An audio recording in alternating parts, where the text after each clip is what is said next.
Take a person, take a story, take you on a journey. It's your take.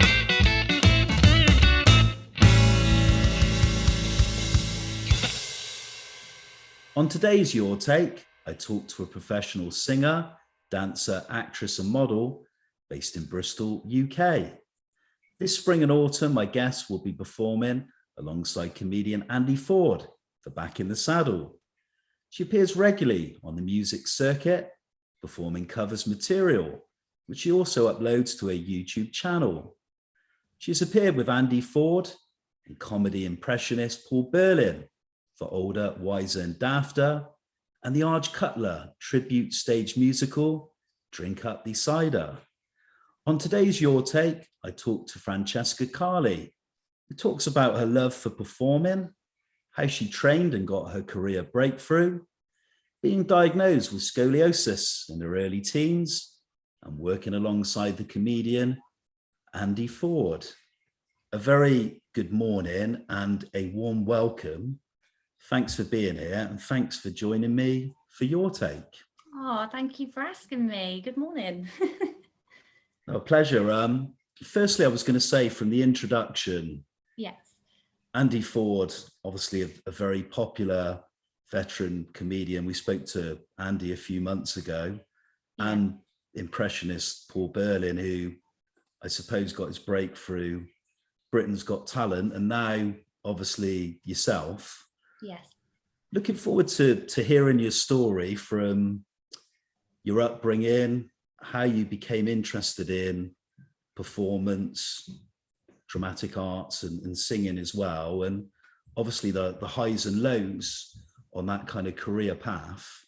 Yeah. But I thought we'd go back to the very beginning, to be honest. I wanted to begin the conversation by asking you when and where you were born, and just giving us a little bit of background on family life, who your parents are, and just a bit of information on your background. Yeah, that's fine. So I was born on the 31st of March, 1995 in Bristol. So I'm a Bristol-based girl. My upbringing was, well, how would I explain it? I was very a musical child, as you can tell. I come from a very musical background. So my mum, she's a professional singer herself. She's been doing the circuit and she's actually worked with Andy Ford herself back in her time. And she had so many opportunities when she was my age.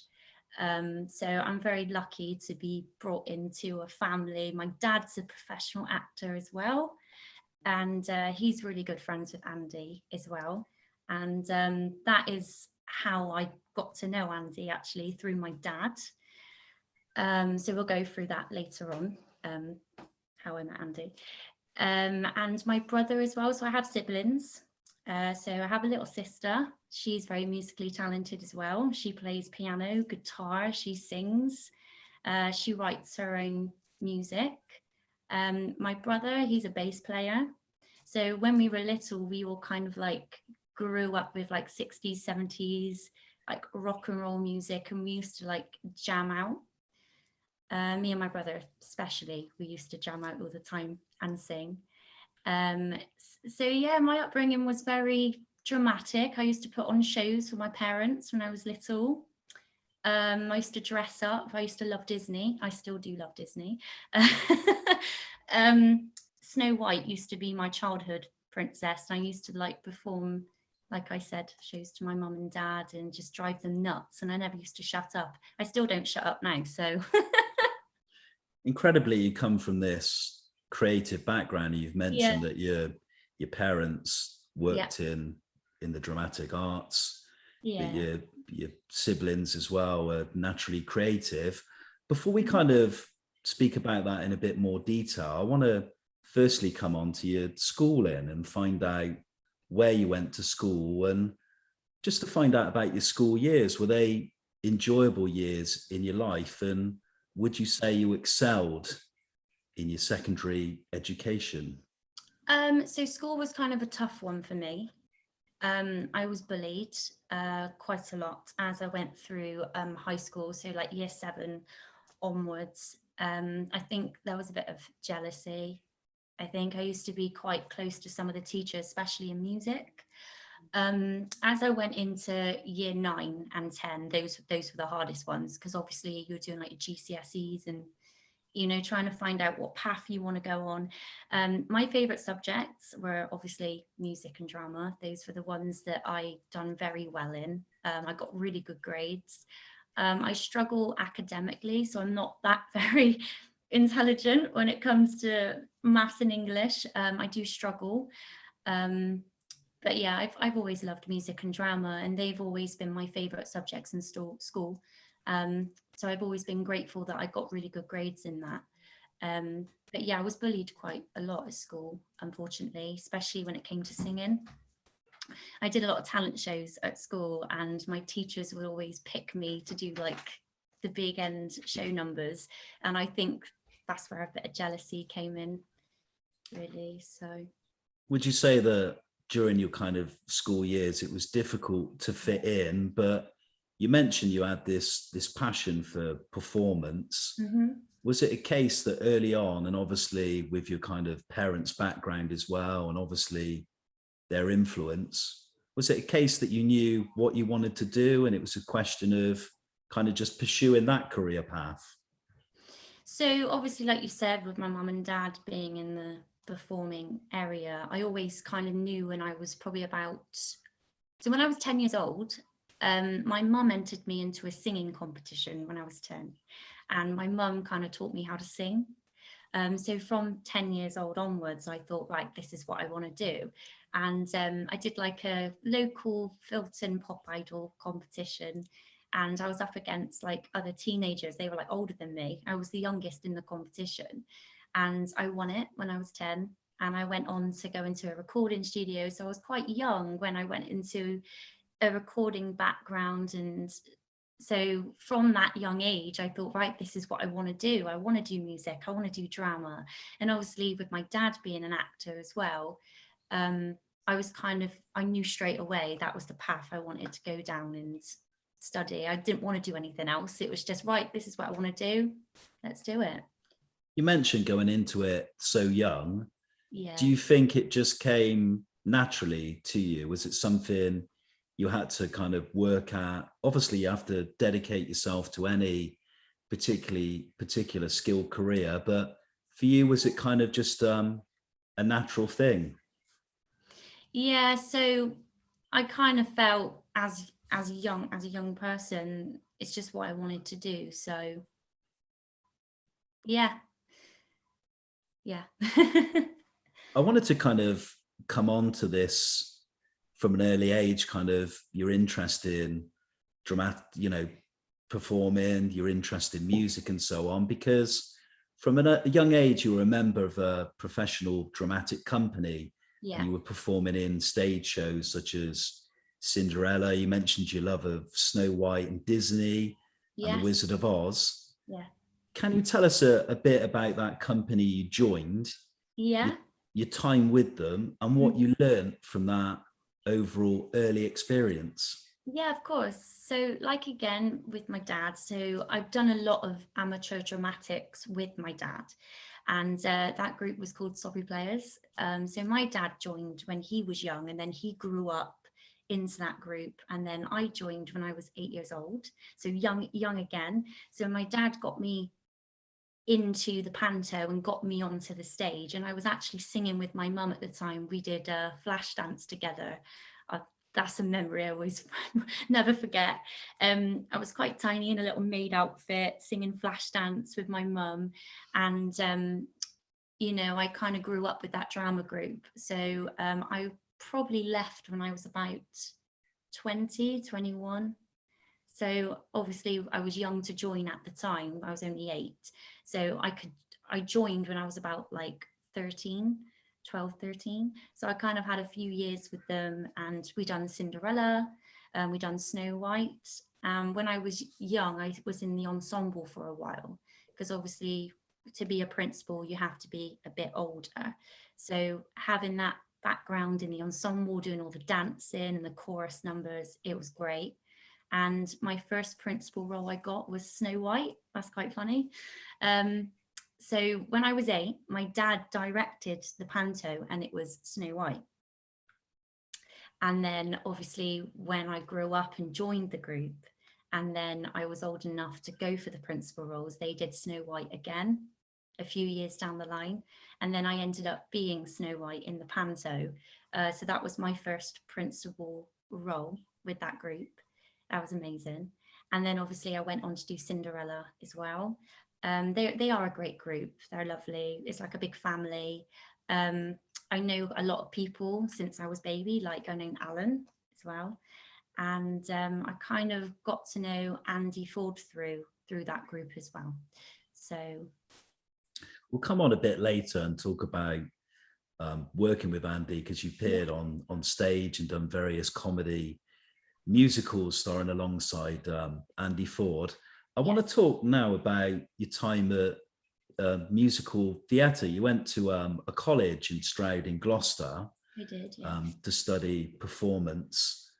I just wanted to ask you about your time there, kind of what you learned from that experience and kind of some of the productions you were involved in. And do you think over that kind of time of studying the craft of performance, particularly live performance, do you think you were able to kind of evolve as a person as well as a performer as well?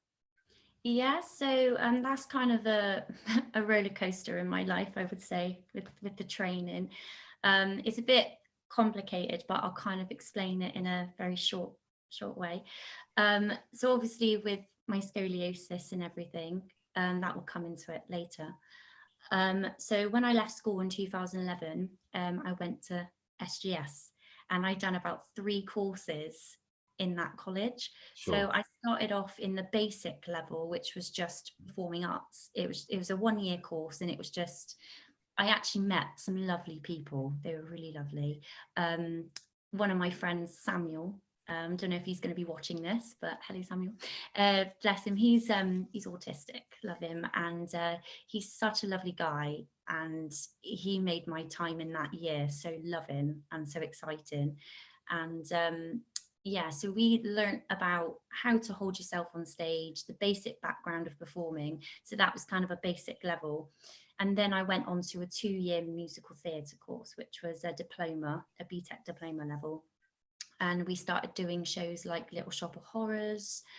We did like showcases, like it was an exam. So we had like a musical theatre school director or teacher come down to examine us and do like different levels. So we had to prepare like a contemporary dance, a monologue, a song. So that was kind of challenging, but fun. And then after that, I went on to the degree, which was BIPA. So it's all the same in the college, but they changed the name throughout the years. So BIPA was interesting. That was good. That was a good 3-year. So the first year I did a bit of, what else we do? It was so long ago. I'm trying to remember. It's like 3 years ago now. I'm just trying to remember what we did in our first year. We did The Boyfriend. I don't know if you heard that musical. No, I don't know that at all. No. You know, it's quite an old classic musical. That was the first one I remember. And then we did Godspell. Do you know Godspell? Yeah, I know Godspell, yeah. You know Godspell, did that one. And then obviously my operation came around at that time. So as I was at my first year in the degree at BIPA, I was going through all my appointments with my scoliosis. And then I did the second year, and then they were about to go to Holland. So we had some amazing opportunities at BIPA. So they were preparing to go to Holland to do Chicago. And at that time I couldn't go because my operation was coming round. So I managed to finish my first year, but as I got halfway to my second year, they had to put me on hold because I couldn't complete it because I had to go and have my operation.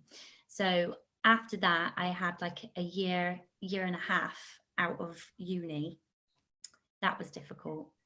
And then when those 1.5 year was up, I went back, continued to do my second and third year. That was interesting because my dad joined the course. Oh, right. Okay. Yeah, so I ended up graduating with my dad and being in the same class as him. Oh, which wow. That must have you been can imagine interesting. it's very rare. Yeah. So not only recovering from an operation and coming back to uni, but you're also going into a class with your dad, which is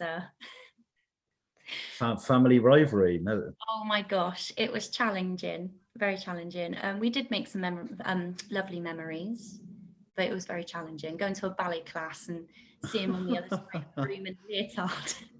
You've mentioned the operations that Yeah. you had to take some time out of doing your university degree. I think it's a good point to kind of pick up on that, because you were diagnosed with scoliosis from a young age in your early teens. Mm-hmm. Can you tell us what scoliosis is for people who aren't aware of it? And also, how has it affected you, your day-to-day life, and also your career aspirations? Yeah, so scoliosis is a curvature of the spine, which causes very bad, I can't get my words out, very bad back pain, very uncomfortable. How do I explain it? So obviously with a normal spine, it's straight down. With scoliosis, like mine was like an S shape, so it's right the way over, and my hips didn't align, so my hips were like higher than the other. So as I was getting older, it was one of my shoulders was going up and I was starting to curve over. So I was diagnosed with that when I was 13, and like I said, really bad back pain. I felt really unwell. I couldn't do certain activities, especially dancing. Dancing was very hard. Ballet was the worst, because obviously with ballet you use a lot of posture and plie-in and bending and back bends. That was the worst for me, really.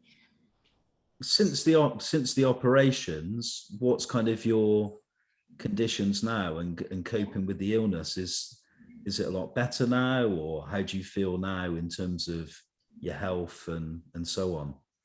Now I'm so much better. I really am glad I had it done. At the time, I was obviously in denial. I didn't want it done. I was terrified. I had very not nice things said to me, because obviously at the time the doctor was asking me what my aspirations were, what I wanted to do, and I said I would love to perform. I would love to be a musical theatre performer, dancing, act. That's what I want to do. I don't want to do anything else. And they said, I'm really sorry, Francesca, I don't think that's going to be a possibility of your condition you have. Because when I had the operation, they told me there was a 50% chance I could have been paralysed, because my curvature and my hips were really bad. They said my dream of becoming a performer would not be a possibility. It would be very difficult for you to do that. So ever since I've had the operation, I've been so much better. Yes, I've had all the back pain. I still get a bit of pain now, but I'm a lot more free. It has taken me a while to get confident with my body, because I used to be really insecure with the way I looked and my image. I used to be really underweight. Like, obviously I'm skinny as it is. I'm not, well, how do I say it? I'm very slim. But at the time I was not eating right and really insecure in my image. So I'm so much better now. I'm confident. That's why I like to post things on my social media, just letting people know that be confident in your own skin, know your own worth, and don't be afraid, really. So far, we've kind of painted a portrait on your family life and being involved with a creative family that kind of worked in the creative industries. Yeah. You've also spoken about your time studying for a degree, also Yeah. alongside your father as well, and also the potential setbacks with your diagnosis of scoliosis and the operations you've had. Yeah. I kind of want to move on to your career. And my first question was, can you recall the first paid performing job you did? Yeah. What was that job, and did that lead on to other opportunities? So this is quite odd, not odd, but it's so I started up an account on Star Now. So I uploaded all my like profiles and videos, and I actually got approached by a professional photographer. And so instead of doing a performing like dancing on stage, it was actually a modeling job, my first ever one. I did a bridal shoot. Okay, yeah. Yeah, she approached me on my account and was like, "You're so pretty, like we're doing a bridal shoot. We think you would look amazing for a boohoo flower look." So I was quite nervous because I was like, "Oh my gosh, this is the first thing I'm going to be doing professionally." Right, okay, I've never gone down the modeling route because it's always been the performing side. So I thought, oh, might as well try something different. So I went down to Swindon, and it was in a beautiful bridal venue. It was beautiful. I remember it like yesterday. I went in and my mum came with me. Bless her. I was a little bit nervous. I was like, "Mum, can you come with me just to make sure it's legit?" So yeah, I went down this beautiful corridor and I saw this beautiful dining room. I was like, "Oh my gosh, this is lovely." And they had a wedding dress all ready for me because I had to give them all my measurements and my shoe size. And I had a professional makeup artist do all my hair and makeup for me. And then we went outside and it was a beautiful day. I'm so glad it was hot because if it was freezing, I would have been so cold in this strap wedding dress. Yeah, and I would just remember standing there thinking, "Oh my gosh, this is actually real. I'm actually doing something professional." But she was lovely. It was really nice. People generally thought I just got married. They were all saying, "Congratulations." I was like, "I'm not actually married. I'm just doing a bridal shoot." So that was quite funny. And then from that, she gave me a really good review. And then I went on to go into like bridal magazines and using my photos I used from that shoot, advertised for her company as well. So that was a good start. I was going to kind of move back to the performance because you're particularly well known for performing on stage and, of course, for your music as well as a singer. But what do you enjoy most about performing on stage? And which kind of areas do you think suit you the most? And are there any other areas that you've not explored that you would like to get involved in creatively? Okay. So, sorry, can you ask the question again? Yeah, of course I can. Yeah. Out a little bit. Yeah, by all means. Yeah, I was going to ask you, what do you enjoy most about performing on stage? Which areas do you think suit you the most or you feel most comfortable? And are there any other areas that you've not yet pursued creatively that you'd like to maybe explore and work in the future? Okay, yes, my favorite part about performing is the audience's reaction. I like when you go on stage, I get this adrenaline shot. And when I get given a character, so recently I just done Panto. And that was a very special moment. Obviously with BIPA, I have graduated. I managed to get through all that thing. I was actually asked back to do a professional panto with my musical theatre school. And we did Cinderella, which was panto. And it was the last panto they were going to do at the college because they'd done like they always do a big end of year show with panto because obviously when you're training that will go towards your grade, but they decided to stop doing that completely. So then they thought, we'll ask some students to come back and do it properly and professional. So we did Cinderella and that was amazing. I absolutely love playing princesses, principal roles. I just love getting into the character.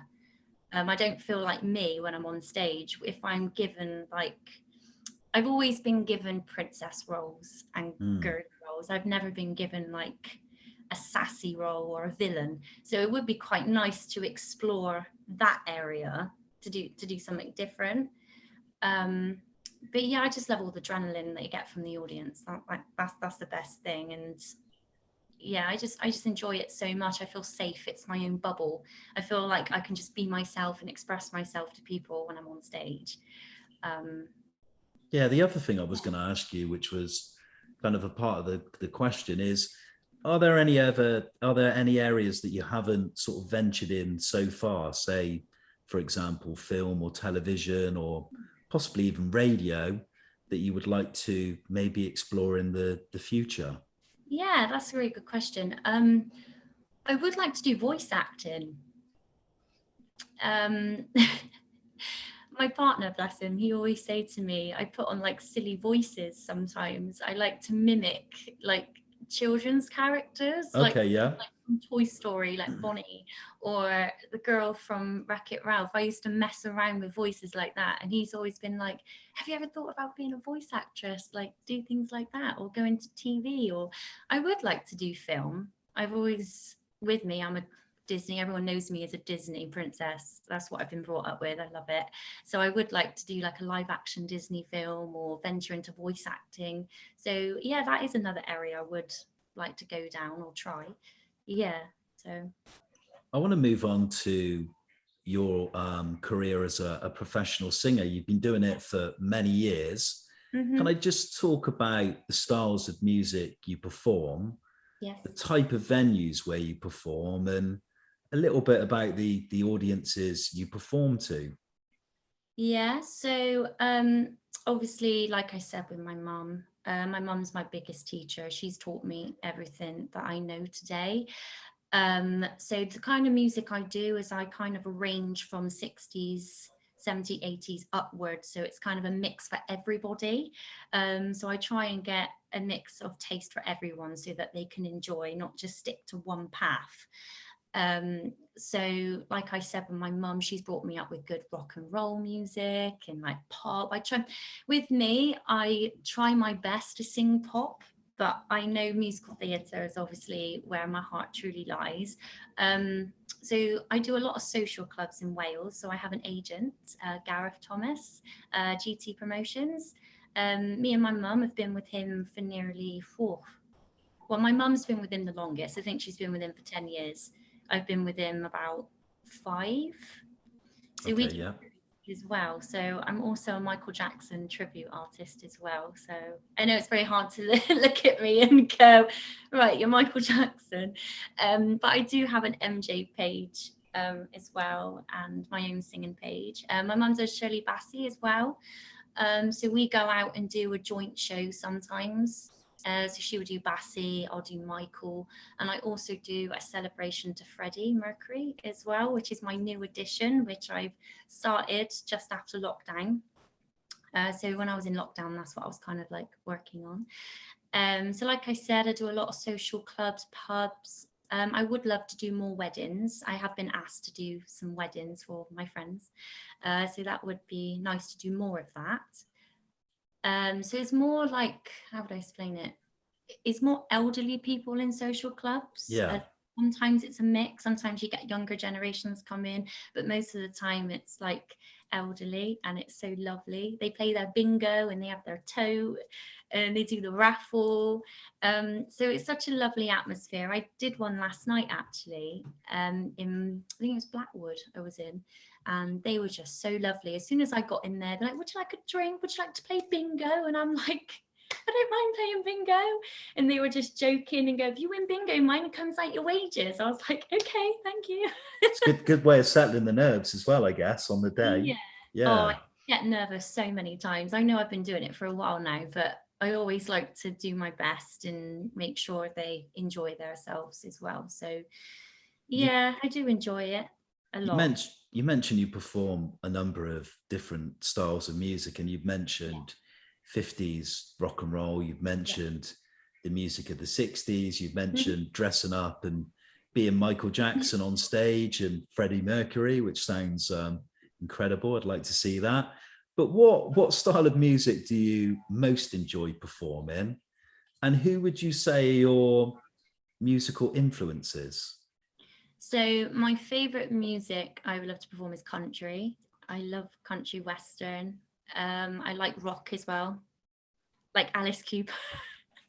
Great showman, great Honestly, entertainer, and very theatrical on stage. he's The amazing. things he does on stage, yeah. Yeah, he's one of my influences. I love Alice Cooper, just love that sort of style. It was my brother who actually got me into that sort of music. Unfortunately, he's not here anymore. He sadly passed away in a tragic accident. It was 3 years ago last Thursday, actually. So yeah, so he was a great lover of all that, and we used to have loads of fun listening to Alice Cooper and that sort of music. So that's why I always like to continue it in his memory. Were you quite close to your brother then? Very, yeah, Yeah. yeah. We used to argue all the time. We used to shout and yell, but I'm guessing that's what siblings do. But yeah, I was very close with him. Yeah.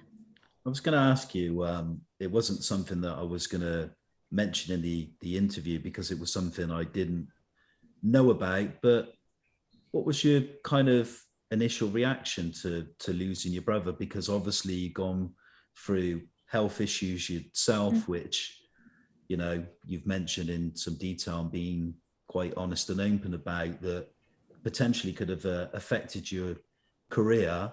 Yeah. This is kind of a totally different thing, losing a sibling. Did that psychologically and mentally, did that have a huge impact on you in your personal life, but also your working life as well? Because obviously losing someone very young and someone close can affect kind of your confidence issues. How did you kind of deal with that yourself, but also as a family? It was really hard. Obviously, losing someone is not a great thing. It did have a massive impact on my mental health and my performing. I think last year, I went through a horrible time where I had depression. I did self-harm a little bit. I was just so unwell in myself, and I started losing weight. I wasn't eating properly. I was having visions of seeing things that I didn't want to see. I did get help because at the time in lockdown, I worked at Tesco and I met some amazing people. And my manager, Rob, bless him, he actually helped me and guided me in a way to get help and to support myself. Because when it happened so quickly, and I was still at uni at the time when he died. I was in my 3rd year and we were doing shows, we had dissertation going on. So at the time I was very distracted. I kind of felt like I didn't grieve properly. I was pushing it to a side because I was more concerned about my mum and how my little sister was and all my family. I was trying to be strong because obviously I'm the 2nd oldest.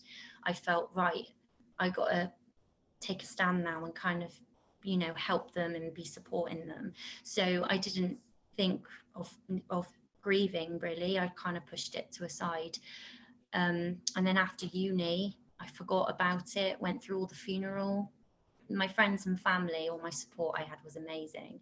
And then last year, like I said, I started going downhill. I was on antidepressants, self-harming, got to a point where I didn't perform. I just didn't want to get on stage. My mum was trying to, obviously at times she was going through a bad time because son, she didn't work for a period. So us as a family, we kind of thought, right, we need to get closer together. So I got help. I had counselling. My partner, he was absolutely outstanding. I couldn't ask for anyone better. He was he's a marine biologist, bless him, and he was away at the time when this was all going on, and he actually dropped his plans, what he was doing away abroad, and came straight home, which was really lovely. I wasn't expecting him to do that because obviously he was working professionally. So it was all happening, and I got help. I'm better now, and I'm back on stage. I'm performing. I'm going on tour with Andy Ford, and yes, everything's looking good. So yeah, it was a very, very tough time. So I managed to get over it. I wanted to ask you kind of one kind of further question. Depression is obviously a very hard thing to cope with. It's a very hard thing to defeat. And even though I've not suffered from depression myself, thankfully, I lived with someone. My father was a depressive who, in sort of the early 1990s, lost a business, and for probably around about 2 years was suffering with depression and very low and not himself at all. He told me kind of the story of the way he managed to overcome it. And he said to me just one day, I can recollect the story when I used to play golf as a junior. I must have only been about 11 or 12. And I just used to hit balls on the golf range. And he said he was sat in the clubhouse, decided to order himself a cooked breakfast. And it was a beautiful spring day. And all of a sudden he said that switch had just flipped and he felt fine again. For you, obviously a totally different experience, losing someone young in a tragic circumstances. How did you get over that? When was the point where you eventually felt happy again and you almost things were in some ways back to some sort of sense of normality? When did that happen? Quite recently, actually. I don't think you're ever going to get over something like that, losing anybody you love so closely. Having friends and family around really helped me. I kind of felt lonely at the time. I got to a really bad stage where I was wearing his jumpers and I was constantly listening to watching videos of him. I was getting quite bad, and it wasn't until my partner was like, babe, you've got to come on, he wouldn't want to see you like this. He want you to continue with your career, do really good things and be happy. So it's like that whole switch thing with your dad, like it kind of switched to me and gone, he's right. I don't think Jason would have wanted me to sit here and cry and let the whole world swallow me up. So with this panto we recently just done, I think that was my healer, my medicine, because obviously at the time I did lose the love for performing when I was really unwell with depression and not feeling great in myself. And when I had that opportunity to go back to my university and actually go back on stage and finish what I started, that was amazing. That was my medicine to think, right, Jason would be proud of me now. I'm okay, I'm happy, I'm back on stage, I've still got the love for what I do, and I always carry him with me in my heart. And so he gives me the push to keep going every day, and same my grandparents as well. They give me the push to go. So talking about being back on stage and doing what you love so much, I wanted to mention someone who has already been mentioned a couple of times, but I almost feel like maybe he's a bit of a mentor in your career. And I wanted to talk about comedian Andy Ford, he's loved in the West Country. I mean, he's hailed as sort of the panto king, and he's a tremendous, well-respected comedian, stand-up comedian. But how did you meet Andy, and how did you kind of have this working relationship with him? Because you've appeared on the stage with him now many times. Yes, I'm very lucky. I'm a very lucky girl. He is such a lovely man. Honestly, he's such a sweetheart. He's so funny. There's not a dull moment when you're around Andy. Like, you're just having a conversation with him and he would just whack something out funny. Like, he would just say something out of the blue and it's like, okay, all right. And you're just still smiling. I remember meeting Andy. I think it was quite a long time. It was a while ago now. I think it was about 3 years ago, I think, or more. He was actually in the town hall in Chippensodbury doing one of his tours, like he always does. And obviously I was part of Sodbury Players at the time, and he was a patron, I think, for Sodbury Players.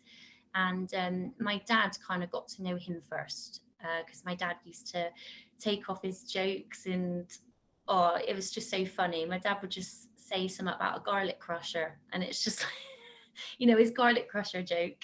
It's hilarious.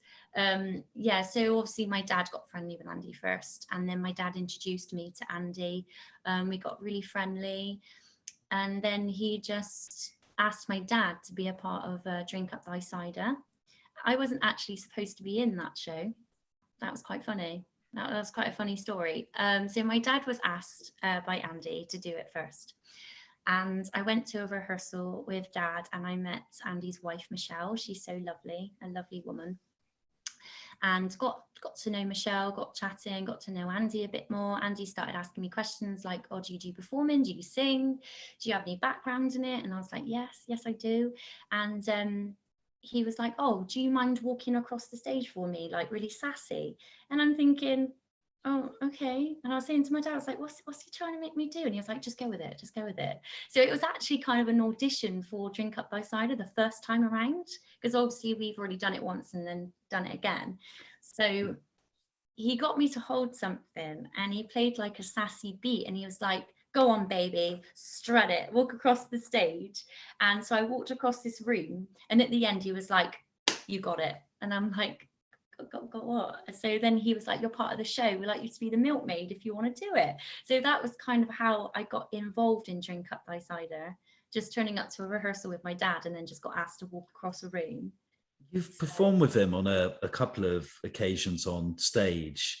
Obviously, Drink Up Thy Cider, which is kind of a tribute to Adge Cutler, the Wurzels, again, another sort of beloved comedy musical figure, and also older, wiser Dafter as well. And you've got some more productions coming up with Andy. But the thing I kind of wanted to pick up on that I think is quite interesting is he's kind of, I know he's an all-round talent and does many things, but he's kind of mainly known for his comedy, and you're not a comedian. No. I think it's quite interesting that with these stage shows, he's kind of looking to do more than just comedy, and he's getting people from different backgrounds to kind of, you know, add variety to the show, such as music, acting as well. Working with Andy, how do you think that kind of works? Because obviously you've got very different skills and so on, and so are the other performers. How do you think this kind of variety thing works? Because it's quite an interesting concept. You've got some comedy, you've got music, you've got, you know, performance as well, acting. How does that kind of work as an ensemble? So obviously, like you said, Andy's mainly known for his comedy. He actually does really well with the music and the dancing. He's just so supportive. Sorry, can you repeat the question again? Sorry. Yeah, I kind of wanted to kind of ask like how it kind of works as an ensemble, because you're kind of using a variety of different techniques on stage, aren't you? From, although Andy's mainly a comedian, there's music in there, there's comedy, there's performance as well. How do you think that works, kind of your skills and his combined? So what do you mean? Like? Yeah, I suppose what I'm trying to say is, obviously you kind of bring different skills to the kind of equation. How do you think that kind of works as a show itself, like elements of stand-up, elements of music? Why do you think it kind of works so well, that kind of? Well, the thing that comes to my mind is that we all work together as a company, and I think we all combine all of our different skills and talents together to make it a good show.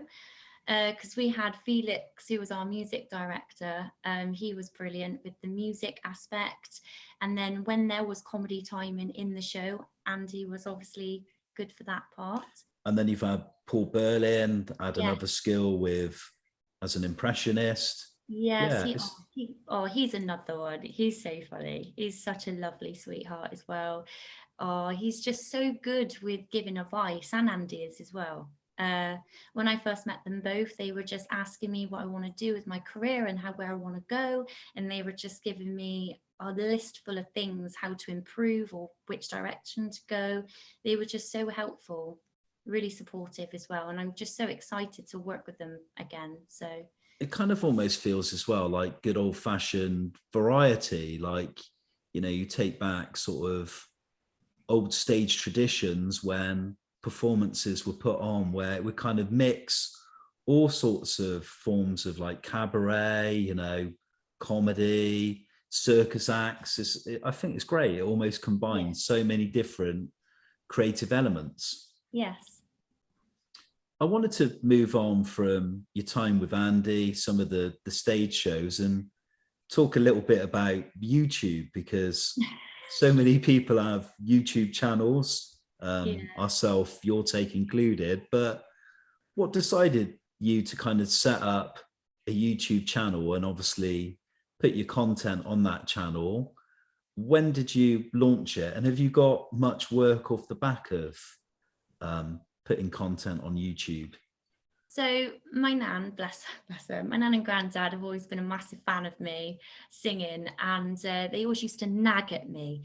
They used to go, Franny, you should get your talent out on social media. You should like do things, get yourself out there. And I'm like, I don't know what to do, Nan. I don't know how to do it because I'm not very technical. I try my best to do all the editing and the recording. I just teach myself and just learn as I go. Yeah. So it was my nan and granddad who kind of forced me to create a YouTube channel, because I was like, why don't you just do like put a video up once a week, or just get people to know you and do different styles. I've had my YouTube channel quite a while now, quite a long time. I can't really remember when I launched it. It was such a long time ago. I am actually doing more videos at the moment, actually. I'm actually editing one at the moment. Which is very difficult. I struggle with editing so bad. That's the one thing I'm not good at. Yeah, I always struggle with video editing. I have a background in audio editing, which I find editing audio fairly straightforward, but I find video and sound kind of brings in a whole different equation for me. Yeah. Because I try and, with me, I do it a bit of ass backwards sometimes. I always do the recording first, like vocally on my recording equipment, and then I would edit that, and then I would do a visual recording with a nice background, and then try and sync up with my singing on the editing. So I don't know if I make it more complicated for myself that way, but that's the only way I know how to do it. So yeah, it seems to be doing well. So I'm gaining more subscribers each time, so which is great. I haven't actually had any work from my YouTube yet. I hope I do in time to come, as I put more material out there as well. But it would be nice to have a few things from that as well. So I want to come back to the music and wanted to ask you if you have any ambitions to write your own music material, and if you're going to release an album maybe in the future. that would be amazing if I could release an album. I'm not great at writing songs. I've tried. I have asked my little sister to write me something. She's more, how do I put it? She's better at writing things than me. She's really good at creating and writing things on paper. I just come out with random things that don't make sense. I've tried to write a song and I've sang it to my mum once and she went, "What is that?" I was like, "I don't know." It didn't make sense. But yeah, it would be nice to get someone to write a song for me, or release an album. So that would be nice. It would be great to do that. If we look back at your career and kind of all the different things you've done, from performing on the stage to musicals, to acting, to also performing music, covers material and so on. Do you have a favorite moment from your career? And what would you say are your future long-term career plans? So I know I kind of mentioned it quite a lot in this interview so far. Cinderella Panto has to be the highlight for me. Just gone. Because I had a moment on stage which I haven't had for a very long time. Because obviously it's been 5 years now since I've had my operation. And obviously it's been 3 years now since I lost my brother. And being on that stage, with my lovely friends on stage as the company, taking my bow, I kind of got so emotional and I started crying because I thought, I've overcome all these things. I was told I would never dance, never perform again. And I'm on stage in a beautiful ball gown dress, with beautiful set, scenery, and the audience just having, standing ovations. It just really, that's my biggest achievement, is just overcoming everything that I've been through. And just standing on that stage, just knowing I can do it and get through it, and I've done it. So yeah, that's my biggest achievement, just overcoming all that. Yeah, I can imagine. We move on shortly to the final questions that we ask all Your Take guests, and Okay. always interested to hear the answer. They're the quickfire 13 questions to finish the interview. But my final question, Francesca, is for people watching this interview when it goes out on YouTube, who Yeah. might want to kind of follow in a similar career path to you. They might have ambitions to perform on stage. They might have ambitions to perform musically. Yeah. With all the experience you've had so far in your sort of early life and career, and obviously, hopefully more success as you carry on in what you're doing, but what would be your advice to them, to, go from having a love and a passion for something to actually being paid and doing it as a career? Yeah. So the best advice I would give to anyone who's watching this would be just be yourself. Obviously have confidence, find that fine balance between arrogance and confidence, because that's what I've always been told. Just find that middle between. Believe in yourself a lot. That's a massive one, because I used to struggle with that a lot, believing in your own, like, with me, I am a perfectionist when it comes to things. I am my own biggest culprit. If I look at something, I'm like, oh, I don't like that at all. So just be open-minded and just be honest with yourself and just go for it. Don't let anyone else tell you different. Because obviously I've been bullied, some of my friends who are in the industry, they've been bullied, and they've kind of sometimes sunk down and gone, oh, I can't do it because they told me I can't do it. Don't listen. Literally focus, stay focused, and just go for it, really.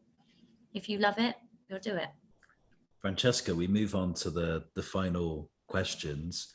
As I said, we ask all guests the same 13 questions just to wrap up the interview. You don't have to think about them in any sort of detail, but we kind of just ask things you like, maybe things you don't like, and favorite places, favorite films, and so on. Okay. Here we go. Here are the 13. The first one, what would you say is your favorite pastime? Ooh, I like colouring. Yeah? I love colouring. I love painting. Especially, I like painting princesses, like in the children's colouring books. What about sketching? Are you into sketching? And Oh, I can't draw. no? My brother used to draw cartoons. I'll just leave that to him. Yeah, I like colouring in the lines, or dot to dot. I used to like that.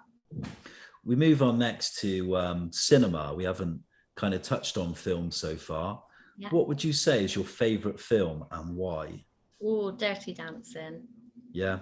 Love Dirty Dancing. Oh, I remember when I was little, I used to do the whole, like, don't put baby in the corner and do all the whole end dancing with, like, the arm, and I just love it. It's such an inspirational film.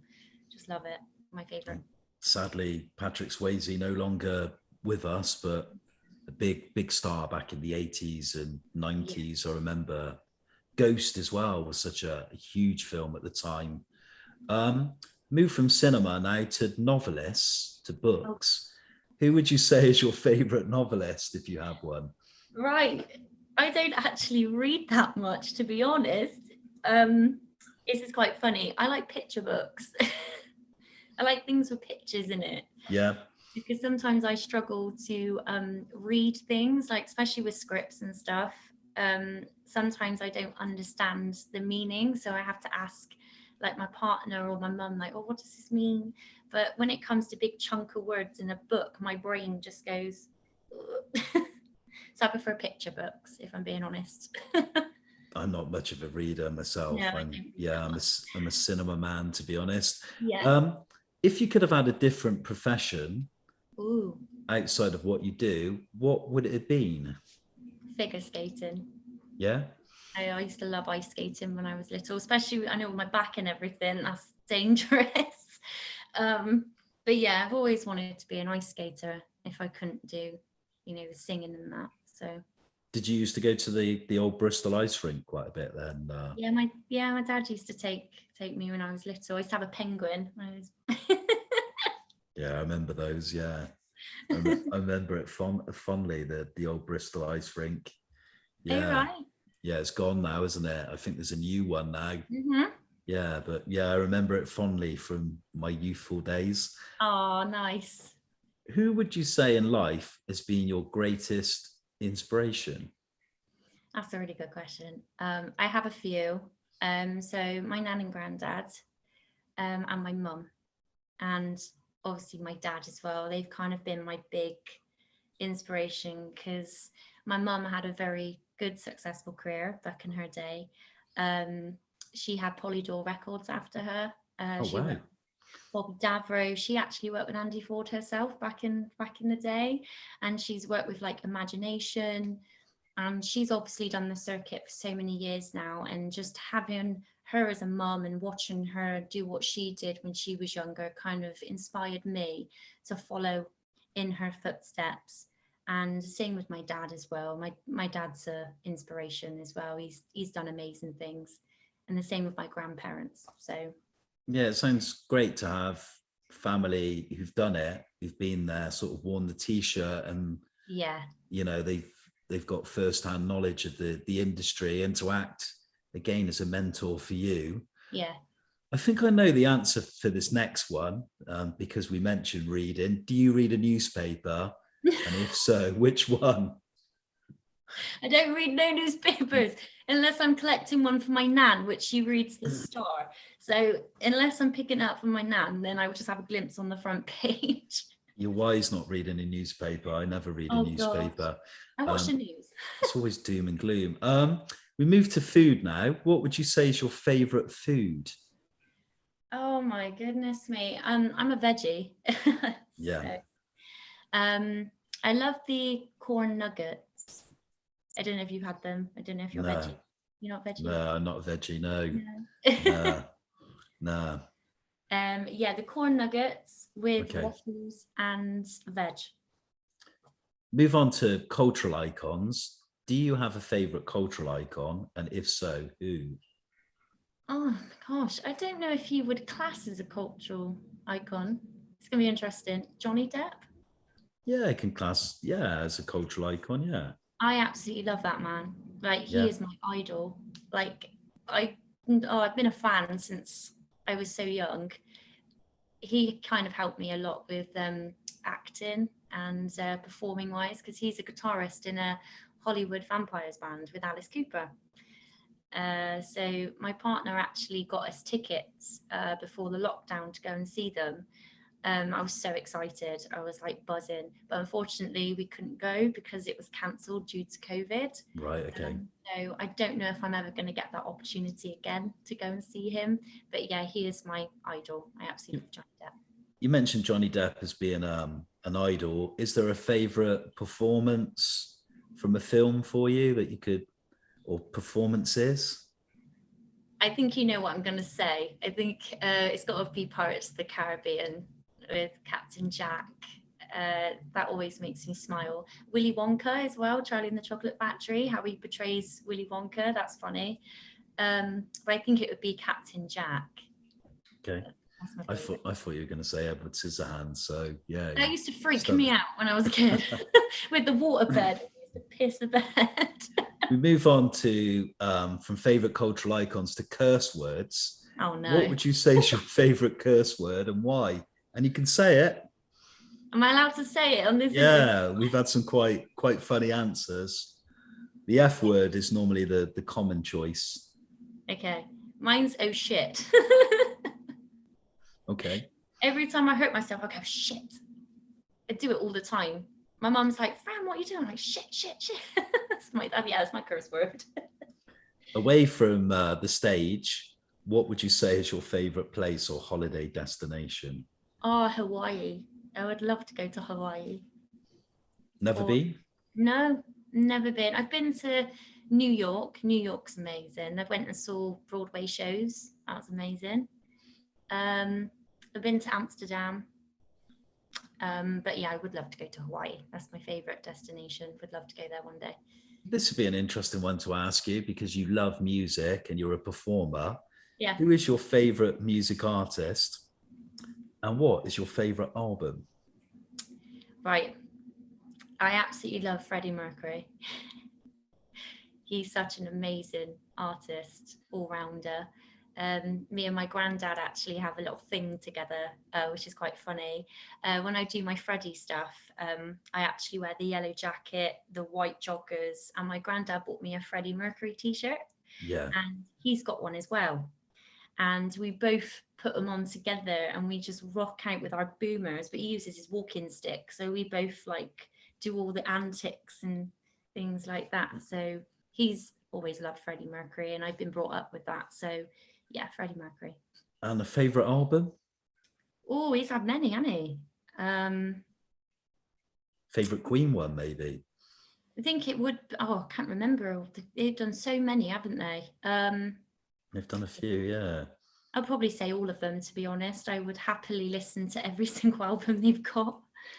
I'm a big music fan, and I'm a Beatles man, I got to be honest. And Oh, nice. but a friend and I, we often talk about frontmen of bands, and we talk about people like Mick Jagger, and we talk about Lennon and McCartney, and but as you know, so many bands, and we always say that we think the best frontman of a band in terms of showman, all-round energy and charisma, I think it probably was Freddie Mercury, hands down. Yeah. Last two questions. Yep. What would you say is your greatest achievement to date? I think I've already said it in our interview already. It would be overcoming my scoliosis surgery. And obviously, I know it's not about proving things, but I kind of showed that I've had this surgery and I'm back on stage, I'm singing, I'm dancing, I'm doing all the things that I was told I couldn't do. And obviously overcoming my depression of being unwell and just coming out the other end happier. So yeah, that's my biggest achievement. And the final question, Francesca Carly, is, how do you wish to be remembered? Oh gosh, that's a good question. I should change it, shouldn't I? How do you wish not to be remembered? Could be the variation, maybe. I would like to be remembered as a loving and caring person and funny, and weird. I can be weird sometimes, but yeah, and just know that I've always was a hardworking person and, you know, made people happy. So I think that's a good note to end on. Thanks for joining me today on Your Take. It's been interesting to hear someone young kind of talking about their career, the highs and lows, the influences in your career, obviously coming from this creative family who've been very supportive, but it's also been a very sort of frank and honest conversation. And I thank you for being honest and sharing some of the pains and difficulties in your life as well. Well, thank you for having me. It's been an honor to sit here with you today and talk about things. And yeah.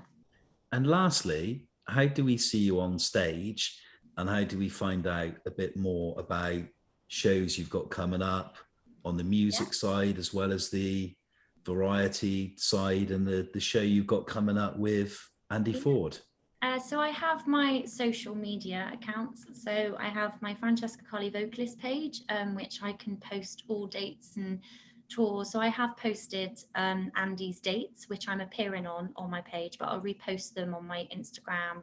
I would probably make an announcement on my YouTube channel, probably saying about my dates and that. And what was the other part of the question? Sorry.